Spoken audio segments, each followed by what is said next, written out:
Olá! Esta aula foi separada para tratar de um assunto muito importante para efeito de concurso público.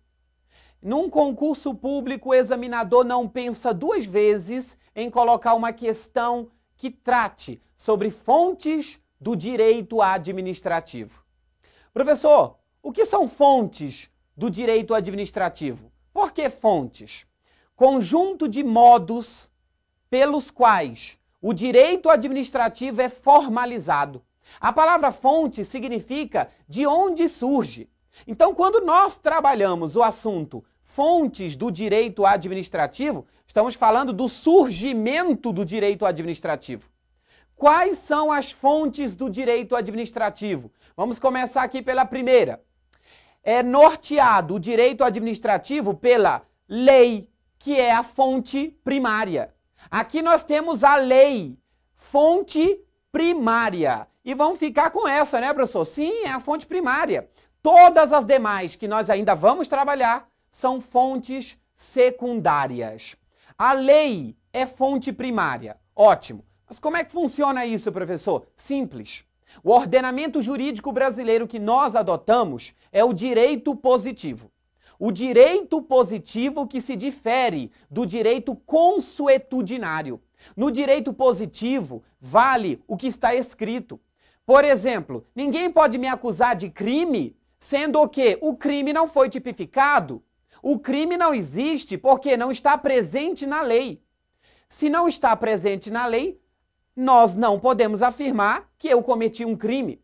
Então, a lei é a fonte primária, é a fonte mais importante. Isso não significa que você possa dispensar as demais. Não, nós temos todas as fontes de direito sendo utilizadas no direito administrativo, mas a fonte primária é a lei. Vamos para a segunda fonte? Olha aqui, doutrina. E já sabemos que a doutrina é uma fonte secundária. Essa foi, inclusive, a primeira fonte que eu comecei a trabalhar com vocês que estão aí, me ouvindo, me assistindo, entendendo o conteúdo. Quando eu falei na nossa primeira aula sobre o conceito de direito administrativo. O conceito de direito administrativo que eu trabalhei, o primeiro conceito, você deve lembrar, foi o do professor Eli Lopes Meireles. Assim que eu concluí, eu fui para o segundo conceito, o do professor Celso Antônio Bandeira de Melo. Logo, eu utilizei a doutrina. Para concurso público, é a fonte mais utilizada no ramo do direito público. O direito público, dentro do direito administrativo, cobra bastante essa fonte de direito, chamada doutrina. Mas o que é a doutrina? A doutrina é um conjunto de estudos derivados de especialistas. Por exemplo, lá no direito penal nós temos Fernando Capês, um excelente doutrinador. Mirabete, Damásio de Jesus, excelentes doutrinadores e cai bastante em concurso. Você sabe, você que já fez concurso, sabe que esses são doutrinadores importantes. Então, a doutrina é um conjunto de estudos derivado de estudiosos, de especialistas, como no direito administrativo. Aqui nós falamos muito de Eli Lopes Meireles, Celso Antônio Bandeira de Melo e, por que não, Maria Silvia Zanella de Pietro e outros. Vamos para uma outra fonte de direito? Vamos. Olha ela aqui, a jurisprudência. Aqui nós temos uma terceira fonte de direito administrativo, jurisprudência. O que é jurisprudência? É o dizer do direito. São as decisões reiteradas dos tribunais, que são inseridas no ordenamento jurídico brasileiro por meio de súmulas. Nós temos súmulas do Supremo Tribunal Federal, que são decisões do Supremo Tribunal Federal, súmulas do STJ, TST, TSE, STM. Então, o dizer do direito é inserido no ordenamento jurídico brasileiro por meio de uma fonte de direito chamado jurisprudência.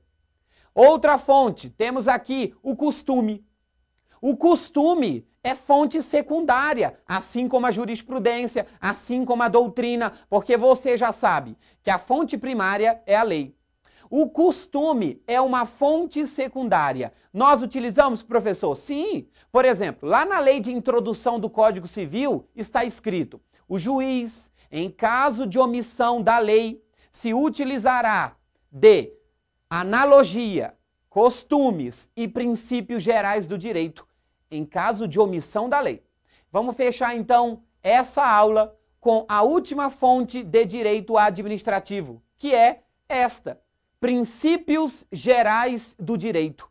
Os princípios gerais do direito que estão presentes em todo o direito. Até porque, segundo o professor Miguel Reale, em seu livro Lições Preliminares do Direito, onde está a sociedade, está o direito. Ubi societas, ibi ius. Os princípios gerais do direito estão presentes na própria sociedade, porque onde está a sociedade, está o direito. Onde está o direito, está a sociedade. E são muitos os princípios. Legalidade, impessoalidade, moralidade, publicidade, eficiência e vários outros princípios que nós vamos trabalhar em outra aula. Eu e você, que está aí do outro lado. Até a próxima aula.